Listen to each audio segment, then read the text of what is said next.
नमस्कार, मी अश्विनी पुरी आणि तुम्ही पाहताय DS न्यूज 24। बातमी आहे नाशिक जिल्ह्यातून।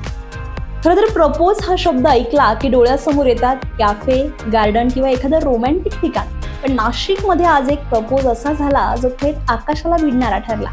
नाशिकच्या कॉम्बॅट आर्मी एव्हिएशन ट्रेनिंग स्कूलमध्ये आज पासिंग आउट परेड मोठ्या उत्साहात पार पडली आहे। देशसेवेसाठी सज्ज झालेले हेलिकॉप्टर आणि ड्रोन वैमानिकांनी नव्या जबाबदाऱ्यांची शपथ घेतली। मात्र या शिस्तबद्ध सोहळ्यानंतर असा एक क्षण घडला ज्याने सगळ्यांचीच मनं जिंकली आहे। प्रशिक्षण पूर्ण करून वैमानिक बनलेले भारत भारद्वाज यांनी सर्वांसमोर आपल्या प्रेमाची कबुली देत एक खास सरप्राईज दिलाय।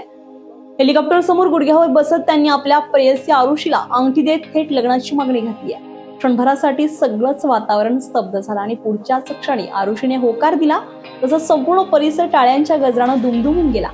प्रपोज तर अनेक जण करतात, पण देशसेवेच्या साक्षीनं हेलिकॉप्टर समोर आणि हजारोंच्या उपस्थितीमध्ये व्यक्त झालेले प्रेम नाशिकमध्ये आज खरंच काहीतरी खास पाहायला मिळालं। जिथं प्रत्येक क्षण देशासाठी असतो तिथेच आज प्रेमालाही एक सुंदर जागा मिळाली। एकीकडे शौर्य, दुसरीकडे भावना।